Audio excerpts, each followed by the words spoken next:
Welcome to this video viewers. मेरी भगवान से प्रार्थना है कि आप में से किसी को भी कोविड-19 का इन्फेक्शन नहीं हुआ हो, लेकिन यदि हो गया है और आप ठीक डिक्लेयर भी हो चुके हैं, लेकिन उसके बाद भी आपको कोई ना कोई कंप्लेंट्स हैं, जिसके लिए आप अपने फिजिशियन के पास गए, जिसने आपकी कंप्लेंट्स को ध्यानपूर्वक सुना, आपका केयरफुली फिजिकल एग्जामिनेशन किया और इन्वेस्टिगेशंस भी की, जिसके बाद उसने कहा कि all is well, everything is all right, और आप सेटिस्फाइड नहीं हैं, तो आप लॉन्ग कोविड से ग्रसित हो सकते हैं। तो इसी को जानने के लिए आज का एपिसोड शुरू करते हैं।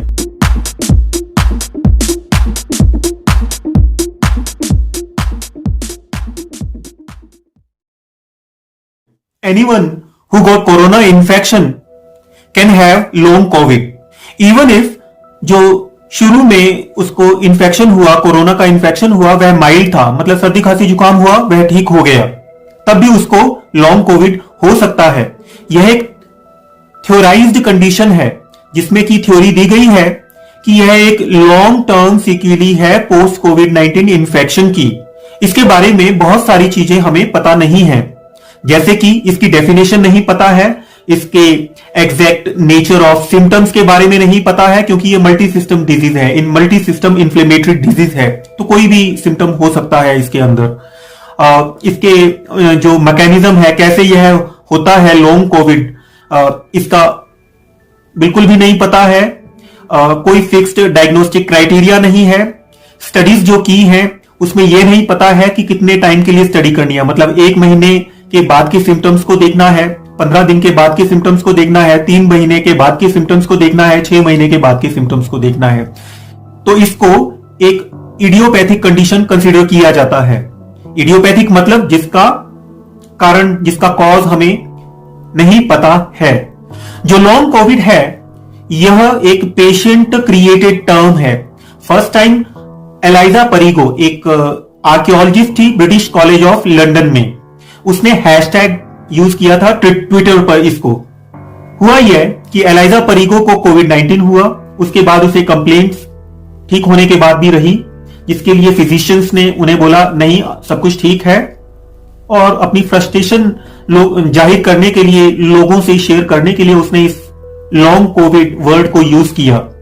इसके बाद इसी तरह के बहुत सारे लोगों ने सोशल मीडिया पर डिफरेंट ग्रुप्स बनाए, जहां पर उन्होंने अपनी फ्रस्ट्रेशन जाहिर की कि जो मेडिकल प्रोफेशनल्स हैं उन्होंने हमारी इस कंडीशन को बिल्कुल डिसमिस कर दिया कि हमें कुछ नहीं है, जबकि वी आर हैविंग प्रॉब्लम्स।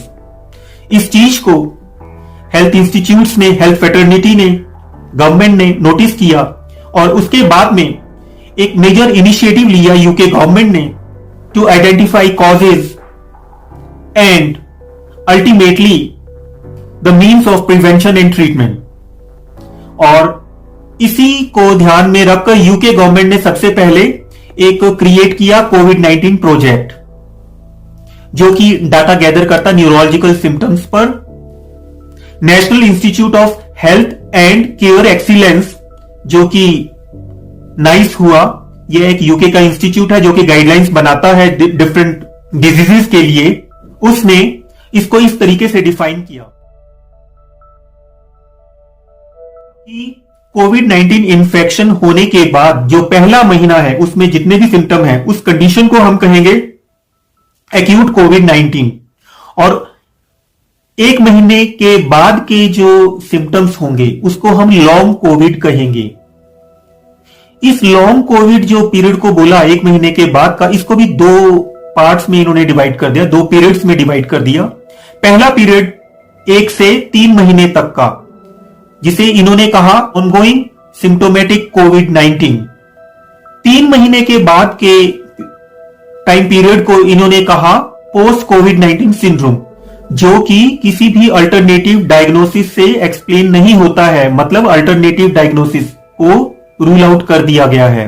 जितने भी कारण हम जानते हैं उन सबको रूल आउट कर दिया गया है, और हमें कोई कारण नहीं मिलता है। यूएस में इस कंडीशन के लिए वर्ड यूज किया गया post acute sequelae of SARS-CoV-2 infection instead of long COVID, PASC। तो ये थी डेफिनेशन। और अब बात करते हैं हम इसके एग्जैक्ट नेचर ऑफ सिम्टम्स के बारे में। क्या क्या हो सकता है इसमें? इसमें ब्रेन फॉग हो सकता है। ब्रेन फॉग का मतलब इनएबिलिटी टू कंसेंट्रेट न कर पाना, इसको ब्रेन फॉग कहते हैं। सिर दर्द हो सकता है, नींद नहीं आ सकती है, एंजाइटी हो सकती है, मतलब बेमतलब में किसी भी चीज के बारे में ज्यादा सोचना, टेंशन लेना।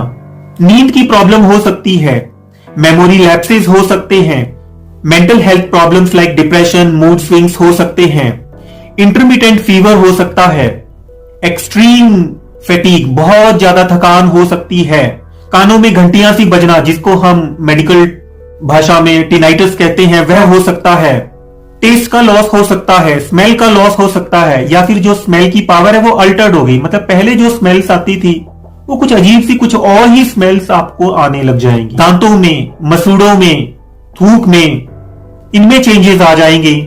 लॉन्ग लास्टिंग कफ हो सकता है, मतलब काफी लंबे टाइम तक आपको कफ की, खांसी की दिक्कत रह सकती है। सांस लेने में दिक्कत, शॉर्टनेस ऑफ ब्रेथ हो सकती है, मतलब सांस फूलना। चेस्ट पेन हो सकता है, छाती में दर्द हो सकता है, पेल्पिटेशंस हो सकते हैं, मतलब कि अपनी धड़कन को आपको फील होना, घबराहट जैसे होना हो सकता है। हार्ट, लीवर, किडनी की प्रॉब्लम्स हो सकती हैं आपको। न्यू ऑनसेट डायबिटीज, हाइपरटेंशन, मतलब कि पहले आपको डायबिटीज नहीं थी, हो सकती है। हाइपरटेंशन नहीं था, हो सकता है। मसल वीकनेस, ज्वाइंट पेन, हाथों में नीडल प्रिक जैसी पेन हो सकती है आपको। स्किन रैश हो सकते हैं। तो अब बात करते हैं हम टाइम पीरियड ऑफ स्टडीज के बारे में। सबसे अर्लीस्ट जो स्टडीज हुई उसमें आया कि 1 महीने से ज्यादा, यानी कि लॉन्ग कोविड कितने लोगों में हुआ? 20% से लेकर 33% लोगों में। एक यूएस में टेलीफोनिक सर्वे हुआ जिसमें पता लगा कि 3 हफ्ते से ज्यादा कितने लोगों को सिम्टम होते हैं। उसमें पता लगा 35% लोग। UK office of national statistics ने बताया कि 5 हफ्ते से ज्यादा 21% लोगों में, 12 हफ्ते से ज्यादा 10% लोगों में सिम्टम्स रहे। तो अब हम बात करते हैं कि नॉन एडमिटेड पेशेंट्स में क्या सिचुएशन थी। नॉन हॉस्पिटलाइज्ड पेशेंट्स में जो मोस्ट फ्रीक्वेंट जो सिम्टम था वो था brain fog and fatigue. Brain fog क्या है मैंने पहले बता दिया, इनएबिलिटी टू कंसेंट्रेट। फटीगनेस मतलब थकान। तो ये 2 सिम्टम सबसे ज्यादा थे और इन सिम्टम्स ने उनके कॉग्निशन को, मतलब सोचने समझने की क्षमता और उनकी क्वालिटी ऑफ लाइफ को अफेक्ट किया। अब बात करते हैं हम एडमिटेड पेशेंट्स की।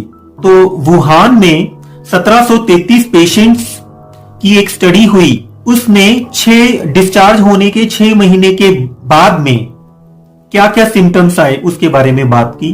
उसने बोला कि 6 महीने से बाद में भी कम से कम एक सिम्टम रहा लोगों में, ज्यादातर लोगों में। ये नहीं बताया कितने % लोगों में, लेकिन ज्यादातर लोगों में। अब मोस्ट कॉमन सिम्टम्स क्या थे इस स्टडी में कि 6 महीने से ज्यादा क्या क्या सिम्टम रहे। सबसे ज्यादा सिम्टम 63% थकान यानी फटीगनेस एंड मसल वीकनेस रही। 26% लोगों में स्लीपिंग डिफिकल्टीज रही। 23% लोगों में एंजाइटी, डिप्रेशन रहा। अब बात करते हैं हम यूके में जो स्टडीज हुई उसमें क्या निकल कर आया। यूके में जो स्टडीज हुई एडमिटेड पेशेंट्स में, उनसे हमें पता लगा कि जो भी पेशेंट डिस्चार्ज हुए हॉस्पिटल से 30% लोग वो दोबारा से एडमिट हो गए 140 दिन के अंदर। 12% लोगों की डेथ हो गई और बहुत सारे पेशेंट्स में पहली बार डायबिटीज हुई, हार्ट, लीवर, किडनी की प्रॉब्लम्स हुई। इंडोनेशियन डॉक्टर्स एसोसिएशन ने एक 463 लोगों में सर्वे किया और पाया कि जो भी लोग कोविड-19 से ग्रसित हुए, ठीक होने के बाद 63.5 यानी 63.5% लोगों में सिम्टम्स आए, चाहे वो नए सिम्टम्स आए हो, चाहे वो पुराने सिम्टम ही चल रहे हो। मोस्ट कॉमन कौन सा सिम्टम रहा? मोस्ट कॉमन रहा थकान, कफ। दूसरे नंबर पर रहा मसल पेन, हेडेक। तो अब बात करते हैं हम कॉजेज के बारे में। जो कोविड-19 है, इसका पता ही नहीं है कि कुछ लोग 2-3 हफ्तों में ठीक हो रहे हैं और कुछ लोगों को हफ्तों महीनों लग गए हैं ठीक होने में। तो national institute of health research UK ने एक हाइपोथेसिस दी कि जो ऑनगोइंग लॉन्ग कोविड सिंड्रोम है वो may be due to 4 syndromes. 4 इन चीजों की वजह से हो सकता है। पहला बोला कि permanent damage to the lung and heart. दूसरे नंबर पर बोला कि पोस्ट आईसीयू केयर सिंड्रोम की वजह से हो सकता है। तीसरे नंबर पर बोला पोस्ट वायरल फेटिगनेस हो सकती है। ये मतलब ज्यादातर जो वायरल जो इन्फेक्शंस होते हैं उनके बाद भी कुछ ना कुछ लोगों को कंप्लेंट्स रहती है, जैसे कि पोलियो वायरस के इन्फेक्शन के बाद में, जैसे कि चिकनगुनिया के इन्फेक्शन के बारे में, जैसे कि इबोला के इन्फेक्शन के बारे में।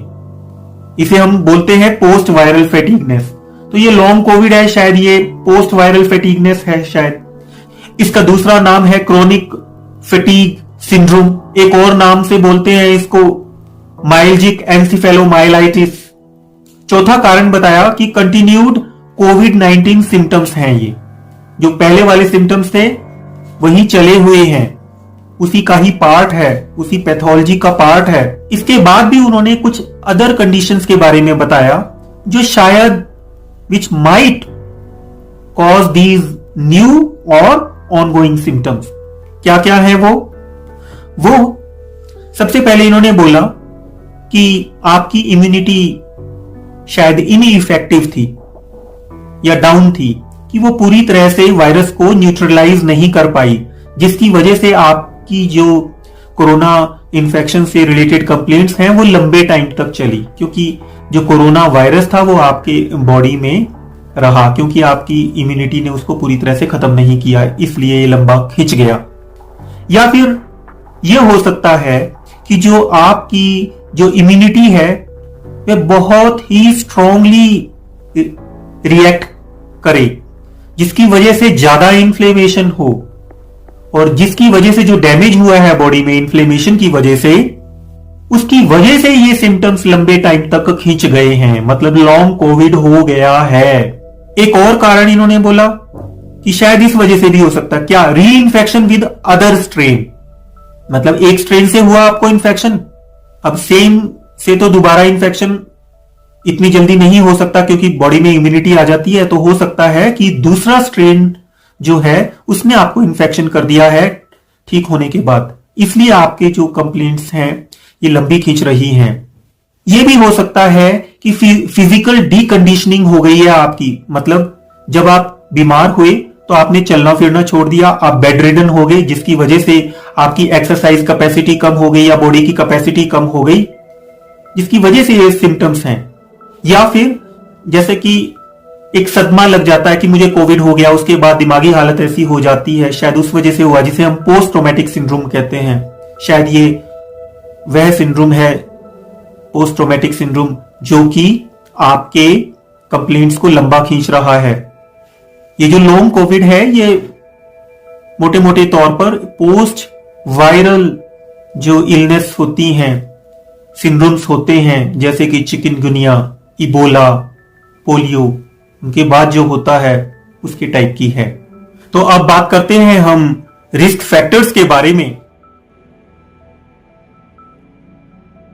रिस्क फैक्टर्स हैं कि 50 साल से ज्यादा का आदमी है तो उसे लंबे टाइम तक कोविड के जो सिम्टम्स हैं वह रह सकते हैं, मतलब लॉन्ग कोविड हो सकता है। जिसको अस्थमा है उसको हो सकता है। जिसको कोरोना इन्फेक्शन के दौरान पहले हफ्ते में 5 से ज्यादा सिम्टम्स रहे हैं, जैसे कि सर्दी, खांसी, जुकाम, थकान, सर दर्द, ऐसे करके 5 सिम्टम्स आप कोई भी हुए हों पहले हफ्ते में, तो उसको चांसेस हैं कि लॉन्ग कोविड होए। लॉन्ग कोविड मतलब 1 महीने से ज्यादा सिम्टम्स रहें। औरतों में यह देखा गया है कि जो कोरोना इन्फेक्शन होता है वह माइल्ड होता है और जल्दी ठीक हो जाता है, लेकिन जो लॉन्ग कोविड है वह औरतों में ज्यादा होता है, वह फीमेल्स में ज्यादा होता है। शायद यह हार्मोनल डिफरेंसेस की वजह से है। National institute of health and care excellence nice ने गवर्नमेंट को रिकमेंड किया और गवर्नमेंट ने लॉन्ग कोविड क्लिनिक्स वहां पर स्थापित की। उन लॉन्ग कोविड क्लिनिक्स में कैसे पेशेंट्स को देखना है, कैसे उनको इन्वेस्टिगेट करना है, उसके बारे में गाइडलाइंस दी। अब कुछ उसके बारे में हम बात कर लेते हैं। नाइस ने बोला कि सबसे पहले जब भी कोई पेशेंट आता है तो अल्टरनेटिव डायग्नोसिस को, एक्यूट और लाइफ थ्रेटनिंग कॉम्प्लिकेशंस जो भी हैं उनको रूल आउट करना है आपको। मतलब किसी को चेस्ट पेन हो रहा है तो हार्ट अटैक को रूल आउट कर लो, सिर में दर्द हो रहा है तो सीवीटी मतलब कि सेरिब्रल वेन थ्रोम्बोसिस, मतलब जो थ्रोम्बस जो बनता है, जो आजकल वैक्सीन के साथ भी साइड इफेक्ट है, क्लॉट बनता है। यदि मान लो पैरों में क्लॉट जम जाए, डीवीटी हो, उसको रूल आउट कर लो। सांस में कोई दिक्कत आ रही है तो कहीं जो लंग्स हैं वो कोरोनाएं खराब कर दिए हैं, वहां पर फाइब्रोसिस हो गया है और उसके बाद फाइब्रोसिस होने के बाद में लंग में कुछ फट गया है या कुछ हो गया है, मतलब न्यूमोथोरैक्स वगैरह, उनको रूल आउट कर लो। मतलब अल्टरनेटिव डायग्नोसिस को रूल आउट कर लो। यदि सीओपीडी का पेशेंट है तो उसमें 6 मिनट वॉक टेस्ट करो to detect exercise induced oxygen saturation जो डिक्रीज होता है। और यदि आप ILD मतलब इंटरस्टिशियल लंग डिजीज, मतलब कि लंग की फाइब्रोसिस की एक डिजीज होती है, यदि वो सस्पेक्ट कर रहे हो तो आप 1 minute sit to stand test करो, मतलब उठक बैठक वाला 1 मिनट तक। इनसे क्या पता लगेगा हमें? इनसे हमें पता लगेगा कि कोई ऑक्सीजन सैचुरेशन में ड्रॉप तो नहीं हो रहा है, मतलब बैठे हुए तो उसकी ऑक्सीजन ठीक है, लेकिन जब हम उठक बैठक लगाते हैं या उसे चलाते हैं तो उस दौरान में उसकी ऑक्सीजन जो है कहीं वो कम तो नहीं हो रही है, उसे में इंडिकेशन लग जाएगी कुछ ना कुछ दिक्कत है। तो ऐसे में आपने उस पेशेंट को रेफर करना है जिससे कि स्पेशलिस्ट उसको इवेल्युएट करे। अच्छा, एक चीज और, जो ये एक्सरसाइज है यह उन्हीं लोगों में करानी है जिनमें अप्रोप्रिएट है। मतलब यदि कोई चेस्ट पेन का पेशेंट है और आप सस्पेक्ट कर रहे हो हार्ट अटैक, तो क्या उसे एक्सरसाइज कराएंगे? नहीं कराएंगे ना, नहीं कराएंगे। During the exercise tolerance test record level of breathlessness, heart rate, oxygen saturation. यदि किसी को पोस्चरल सिम्टम्स हैं, पोस्चरल सिम्टम्स मतलब कि उठने और बैठने के दौरान में जो सिम्टम्स आते हैं, जैसे कि एक आदमी लेटा हुआ है और जब खड़ा होता है या खड़ा हुआ है और लेटने लगता है, उस दौरान उसको अपनी धड़कन ज्यादा महसूस होती है या फिर घबराहट सी महसूस होती है, चक्कर आते हैं खड़े होने पर ज्यादा देर, ये सब पोस्चरल सिम्टम्स कहते हैं। तो ऐसे में उन्होंने बोला है गाइडलाइंस में कि लेटा के और खड़े होके पेशेंट का बीपी चेक करना है। 3 मिनट एक्टिव स्टैंड टेस्ट, मतलब 3 मिनट एक्टिव स्टैंड टेस्ट करना है। 3 मिनट बंदे को खड़े करके रखो और उसके बाद में, या फिर आप 10 मिनट का कर सकते हो यदि आप पोस्चरल टैकिकार्डिया सिंड्रोम नाम की जो बीमारी होती है, यदि वो आप सस्पेक्ट कर रहे हो तो आपने 10 मिनट खड़े करके उसको देखना है, जिससे कि जो दूसरी ऑटोनोमिक डिस्फंक्शन, मतलब नर्वस सिस्टम से रिलेटेड जो डिस्फंक्शंस हैं उनको डायग्नोज किया जा सके। आपने बेसलाइन इन्वेस्टिगेशंस करनी है। नाइस ने ये क्लियरली डिफाइन की है कि कौन सी इन्वेस्टिगेशंस करनी है। नाइस ने कहा कि बेसलाइन इन्वेस्टिगेशंस में आप सीबीसी कीजिए, आरएफटी एलएफटी कीजिए, सीआरपी कीजिए, सीरम फेरिटिन कीजिए, बीएनपी कीजिए, थायराइड फंक्शन टेस्ट कोई सांस की दिक्कत का पेशेंट है तो उसका चेस्ट एक्सरे करना है यदि पहले उसका नहीं हुआ है। तो ये थी बेसलाइन इन्वेस्टिगेशंस जो नाइस ने बोला कि करनी चाहिए डॉक्टर्स को। साइकेट्रिक इवैल्यूएशन करना है आपने, यदि कोई उसे ज्यादा चिंता, एंजाइटी, डिप्रेशन, मूड स्विंग्स हो रहे हैं, और रेफर कर देगा यदि बहुत ज्यादा ऑक्सीजन कम है उसका, या एक्सरसाइज करने पर ऑक्सीजन कम हो रहा है, सीवियर लंग डिजीज के डॉक्टर को यदि साइंस मिलेंगे, कार्डियक चेस्ट पेन है, यदि मल्टी सिस्टम इन्फ्लेमेटरी सिंड्रोम बच्चों में जो देखा जाता है यदि वो है तो डॉक्टर देखेगा और उसको रेफर करेगा। तो व्यूअर्स, ये सब था लॉन्ग कोविड सिंड्रोम के बारे में। यह एक एजुकेशनल वीडियो है। यह मैंने इसलिए बनाया क्योंकि जो लॉन्ग कोविड सिंड्रोम है इसके बारे में मेडिकल फ्रेटर्निटी में भी इतनी अवेयरनेस नहीं है, और जो हमारे जो पोस्ट कोविड जो पेशेंट्स हैं, पेशेंट नहीं कहेंगे, जो रिकवर्ड लोग हैं, उनमें जो दिक्कतें हो रही हैं वो भी परेशान है कि कोई कारण नहीं मिल रहा है। तो कम से कम उनकी भी एंजाइटी कम होगी कि कोई डॉक्टर ने देख लिया है तो कम से कम कोई जानलेवा चीज नहीं है, और ये सिम्टम इस डिजीज का पार्ट है। हमें घबराना नहीं है, समय के साथ ये ठीक हो जाएंगे। और नाइस ने कहा कि सिम्टोमेटिक ट्रीटमेंट करना है ऐसे पेशेंट्स में, मतलब जब सारी चीजें रोल आउट कर दी हैं उसके बाद भी यदि सिम्टम्स हैं तो जो सिम्टम्स हैं, यदि डिप्रेशन के सिम्टम है तो डिप्रेशन की दवाई दो, चेस्ट पेन यदि हार्ट का है तो उसे वैसे ही हार्ट अटैक की तरह ट्रीट करो, स्ट्रोक है स्ट्रोक की तरह, क्लॉट है तो क्लॉट को जैसे ठीक करते हैं। तो आई होप व्यूअर्स ये एजुकेशनल वीडियो जो कि आप लोगों की एंजाइटी खत्म करेगा कि क्यों मुझे कोविड से ठीक होने के बाद भी सिम्टम्स हैं, आपको बताता है। मिलते हैं अगले वीडियो में व्यूअर्स, गुड बाय।